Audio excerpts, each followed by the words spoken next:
Hey guys, welcome back to my channel. So today I am diving into 3 books of the New York Times top books of the 21st century. These are books that really made an impact and had people talking about them all the time. So let's just dive right in.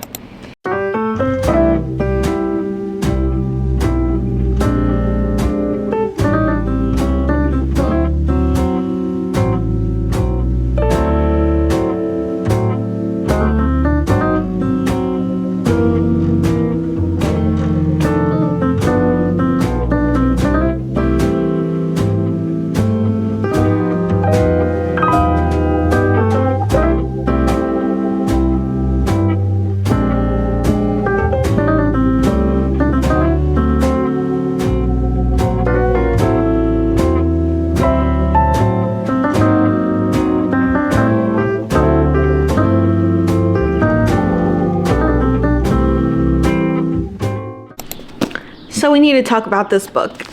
I am 125 pages in. I stayed up really late last night reading this book. When I tell you that I think this is gonna be a 6-star read for me, I really mean it, like from the depth of my core. This book is so good so far. It has everything. This is the meat, the bones, the potatoes. This is everything I ever wanted in a book. Tell me why N.K. Jemisin had me crying like at the second page of this book. It's just so good.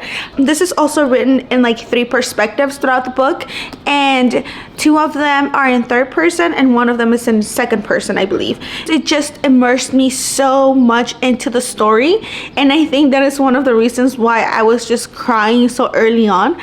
Also, I need to read to you the first page of this book, okay? If you want to talk about the best opening lines of a book ever, this right here has one of those for me. You ready? Okay. Let's start with the end of the world, why don't we? Get it over with and move on to more interesting things.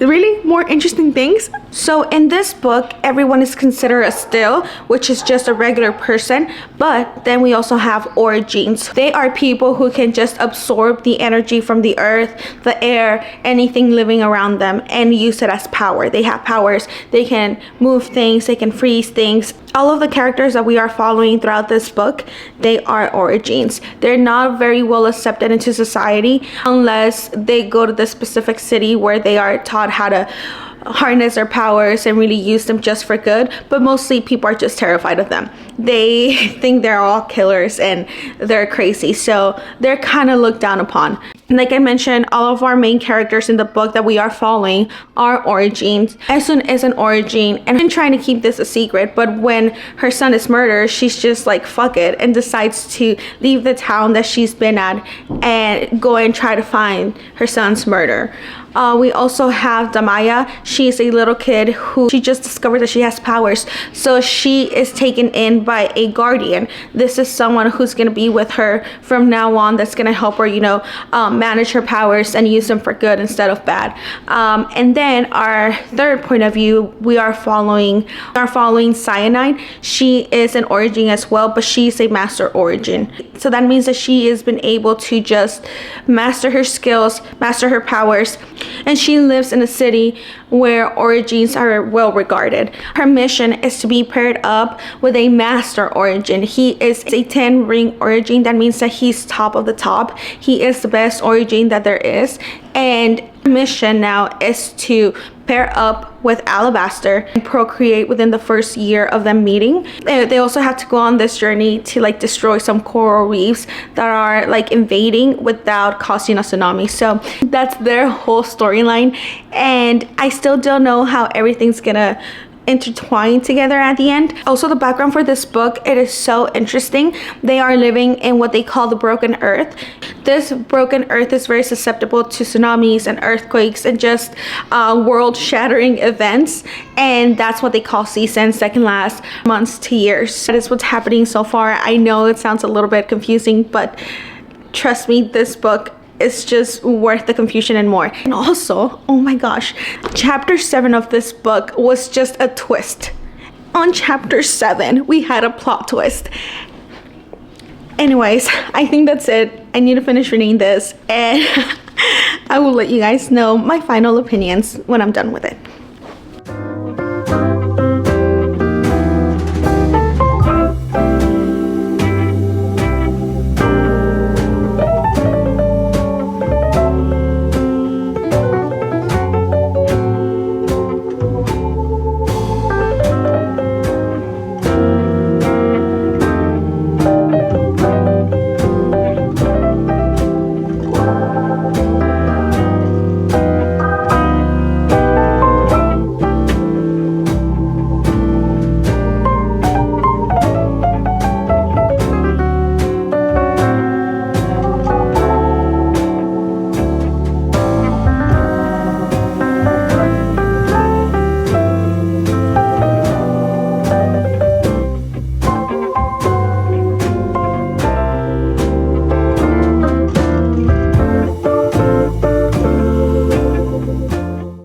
You want to know something funny about this book?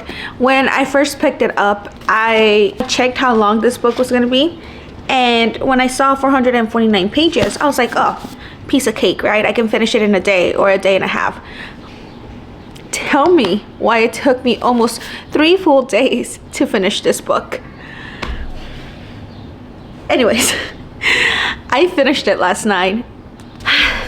I don't even know how to explain to you how I felt after finishing this book. I cried a lot at the end of this book because I had grown so attached to these characters at the end of the book that it was just so heartbreaking what happened.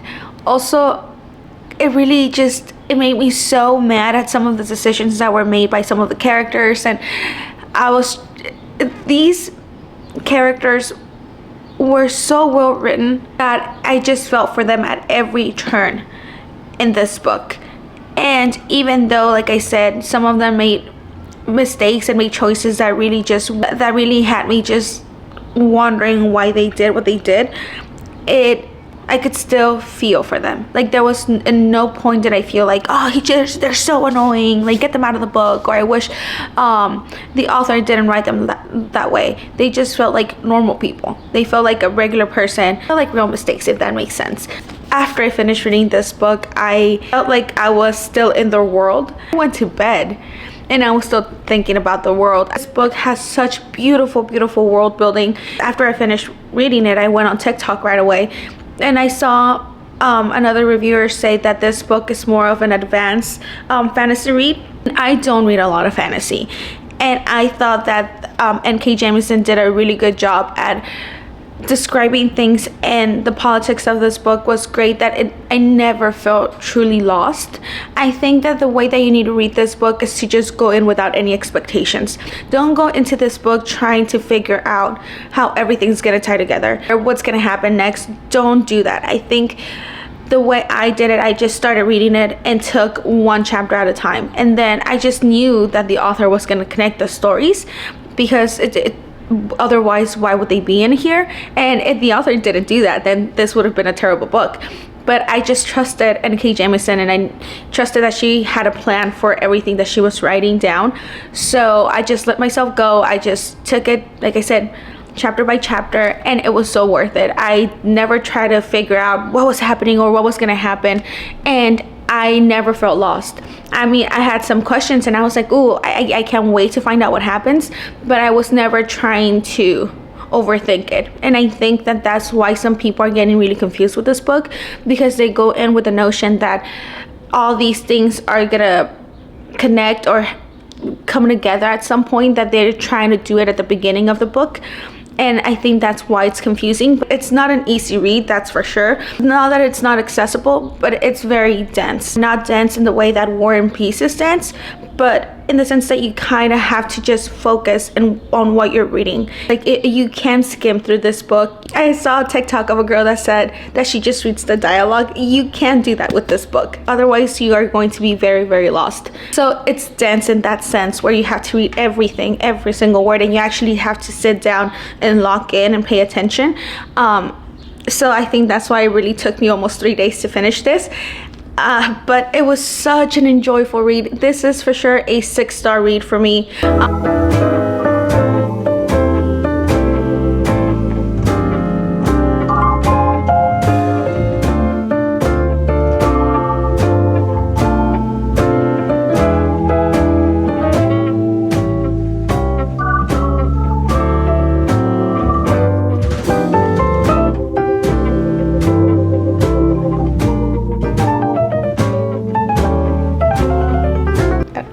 not a fun read.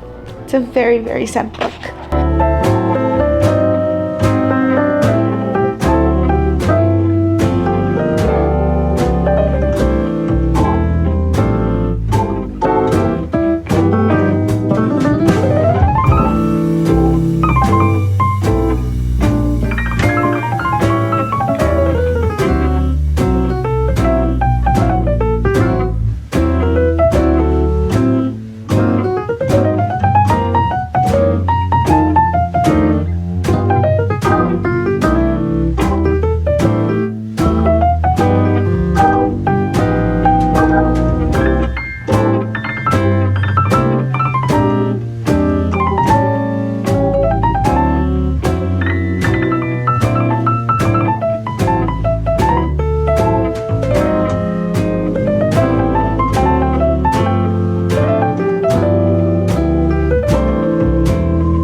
So I just finished reading Never Let Me Go about 30 minutes ago, and Never Let Me Go is a dystopian novel, and we are following three friends. We have Kathy, Ruth, and Tommy, who grew up together at this boarding school called Hailsham, and as they grow up, they kind of understand the meaning of their lives. They find out that there are actually clones, and their purpose is to just be raised and then later on donate all their vital organs. So the story follows their complicated relationships and their emotional struggles as they come to terms with their purpose in life and the fact that their time is very limited. So throughout the whole book, we're just following the characters trying to explore their identities and love and what it actually means to be human. This book really broke my heart into pieces. I also was not planning to tap this book as much as I did, but it is so beautifully written. I couldn't just flip the page and not tab something that was just so beautiful. I think what got me the most about this book was that everything that was happening in it was just seemed so normal that it never felt like our main characters had a choice or had any way to do things differently. Also the kind of book where you know it's just gonna be tragic and you wish you could do everything you can to just change how the story's gonna end, but you know you kind of have to let it run its course and then just try to enjoy every minute of it. Like, these three students had a very strong connection to Hailsham, which is the school they grew up in, and that's everything they ever knew. They never had family, so Hailsham was their family, the students were their family, the teachers were their family. So every time a student went a different direction from our three main characters, you could feel like the characters were losing a part of themselves and they were kind of leaving behind something that was so meaningful to them, and they knew they weren't ever going to get back. And it just became darker and darker the further it went, and you could see how even though the characters knew how their lives were going to end, they still try to look back and reminisce on the good times that they had and not feel sorry for themselves. And it's just such a sad story. It is so heartbreaking, and if you for some reason don't like happy endings, then I highly recommend this book to you, because just like the 5th season, this is a 6-star read for me. This will forever be one of my favorite books of all time. And maybe I still need to sit with my thoughts a little bit more, but that's how I feel right now. I actually had to go and run and put a little bit of makeup before I filmed this because I looked a mess. It was really bad, and as you'll be able to see in the clips before this. So yeah.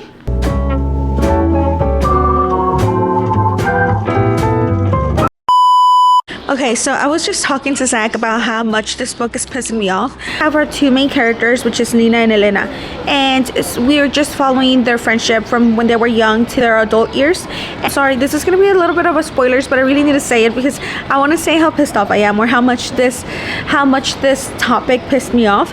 Right now, we are at the stage where they are adolescents. I think they're 16 years old right now. And throughout her whole childhood, Elena has had a little bit moral support at home to continue her education, whereas Lena has always been kind of like held back by her family. She is so smart. She's always at the library checking out books.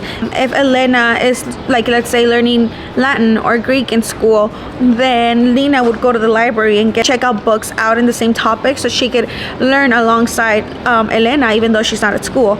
And she's just always trying to better herself. And right now we're at the point where she's growing to be her own woman. She's growing into her looks. She has said time and time again that she's not gonna date anyone, that she's not interested in having boyfriends. She just that's not what she wants. She just wants to do her own thing. She wanted to go to school, but she wasn't allowed to go back to school, so she threw herself into just reading books and learning on her own. Then later on, she just felt discouraged from doing that, so she went into wanting to create and design shoes. And then when she saw that was having a negative effect, she just swore off boys. She said she just never wanted to date, was put off by the idea of dating. Even though she had several boys after her, she always refused time and time again, saying, no, I'm not interested in having boyfriends. And now all of a sudden this rich man is trying to be with Lena, and Lena is like, no, I don't want to. I'm not interested, thank you. But her dad finds out about this, and now suddenly he's like, oh, you have to do it for the family. The whole time I'm just like, you would have allowed her to keep going to school. She maybe could have had like a good career and helped out the family. You know what I mean? Like, if you had just seen how impressive and how intelligent and how like smart and dedicated she was from a small age, and if you would have supported her from a small age and put her in school or let her continue school, then she would have been able to help your family. But you refused to do that. And then she had this idea of designing shoes in her father's shoe store, and she was like, hey, let's design shoes, let's get back to designing shoes, let's evolve, you know. And the father was like, no, we don't do that, we only fix shoes, we're not in the business of making shoes, we're gonna lose money. He shot her down again when she was trying to do well by her family and saying, hey, you know, this is how we can make money, this is how we can start a business, this is the way to go, we should do this. The father was like, no, we're not gonna do that, no, it's just a waste of money, it's a dumb idea. But now suddenly when there's this rich man that's showing interest in her, and that now it's gonna be able to help the family, he's like, oh, now you gotta marry him, this is the way to help the family. I'm just like, okay, now he's interested, now he's like somehow fine with her helping the family out by doing something that she has no interest in doing. And I understand that this is based in the 1950s, 1960s, where everything was different, where women didn't really push to go to school. They were mostly seen as housewives, and just they were seen different from men. So I understand, I get it, but it's just so sad, and it pisses me off that I still don't know what's gonna happen with her and what's gonna happen with her life. But since a young age, she had all this potential. She had all these creative ideas and aspirations and things that she wanted to do with her life, and she was shut down time and time again. And now suddenly, when it's convenient and it's easy, her dad is like, okay, this is the way that you're gonna help. When there were so many better ideas, so many fulfilling ways for her to be able to help her family that didn't involve her doing something that she didn't want to do.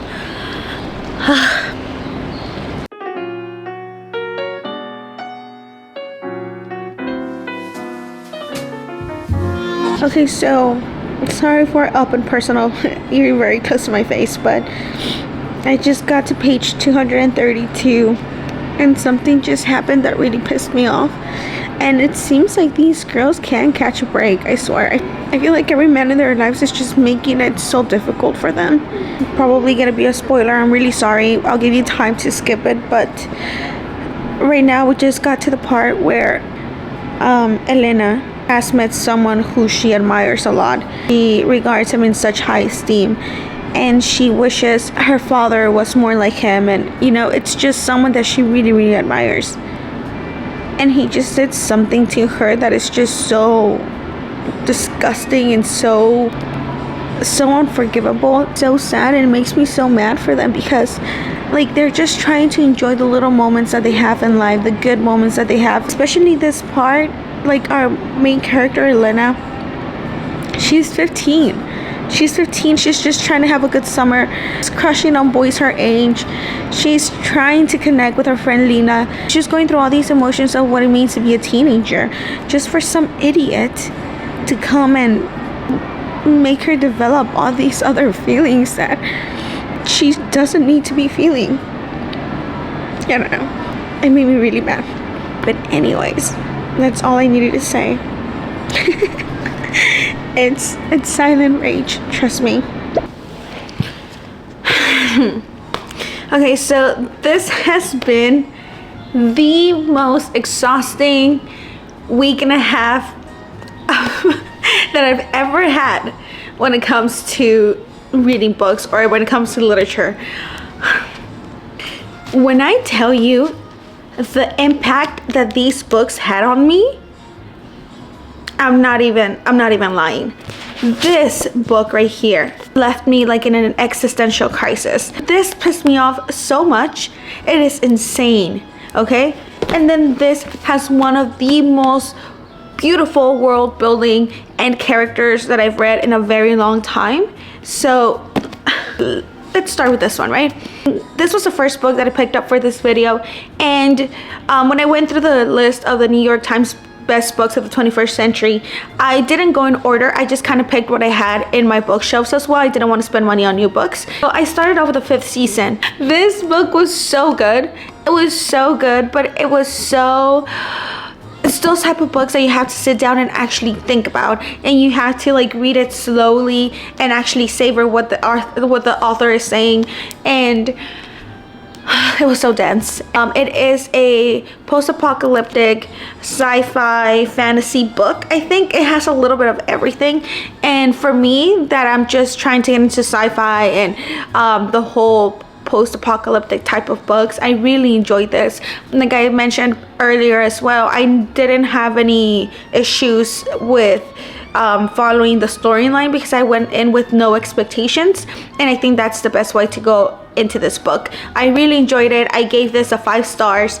It was so good, and I can't wait to pick up the second book. I do have it already, and I just need to know. I need to know what's gonna happen to the people in this book because it was just so wonderful, and I cried my eyes out at the end. So yes, 5 stars for this book. Worth it. Magnificent. All right, the next book that I picked up was Never Let Me Go by Kazuo Ishiguro. It has been a long time. The 5th season made me cry. It was really sad, but it's been a long time since a book made me ugly cry. And this right here made me ugly cry. It made me sob, and it broke my heart in like tiny little pieces. It was so good. It was so good. It's just a devastating story about friendship and about how whenever your future is set, there's times where you really can't do anything to change it, and even if you can do something, you just kind of know that that is your fate, that that is what you were meant to do. And even though the end is devastating, it's just that's what's meant to happen.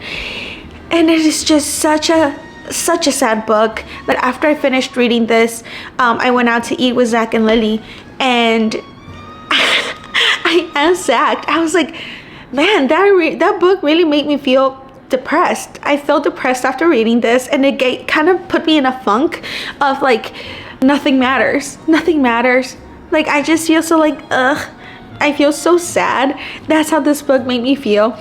And not in a bad way, because I enjoyed it, and I was able obviously to like shake it off, because it's just, it's a book at the end of the day. But still, when I finished reading this, I really was in such a funk. It is such a depressing book, but it is so beautiful. And right now when I sat down and I was going through my books, I was just like flipping through the pages. I just wanted to read it again. I wanted to be with Tommy again, and I wanted to be with Kathy. And it's just, I want to live in the world, and I want to just like talk to them every day, and I want to just like hold their hands and hug them. And I love these characters. They will forever be some of my favorite characters in the whole world.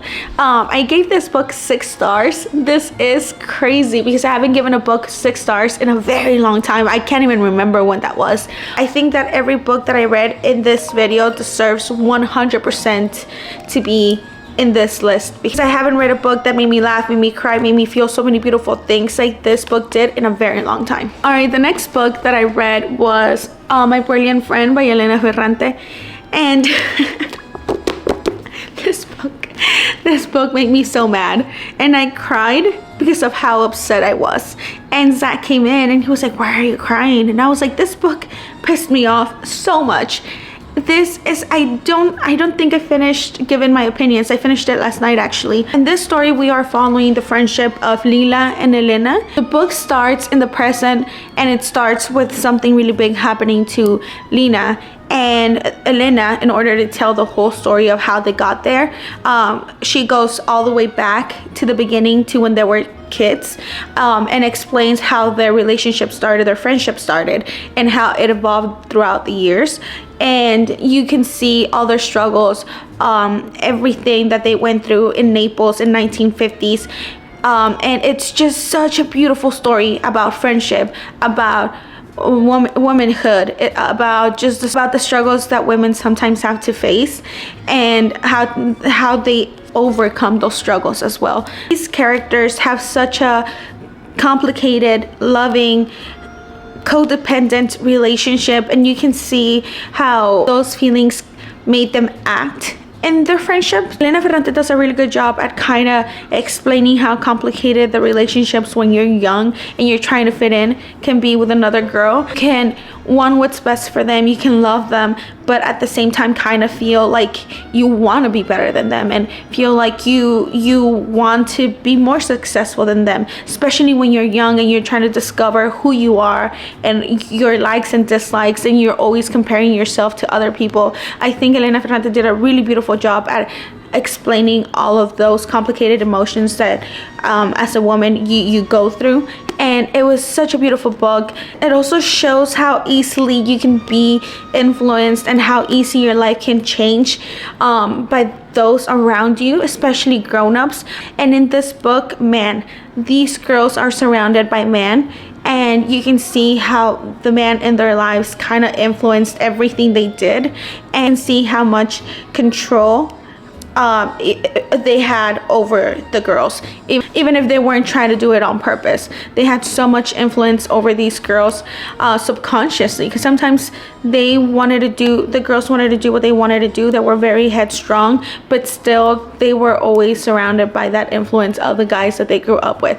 End of this book, it doesn't have like this major thing that's happening. You have to continue reading the next books to kind of get the full extent of the story. I felt so many emotions throughout this whole book. I really want to read the second one. It's such a beautiful book about womanhood and friendships and everything that's complicated that comes along with being a woman. I gave this a 5 star as well, and I can't believe I discovered some of my favorite books of all time in one video. But like I said, they were so heavy. I did read a graphic novel in between reading all of these because I needed a break. I needed something different because I was just it was so heavy. It was so heavy on me. Regardless, I would read them over and over and over again, because when you find something that's as good as these books, it's hard not to.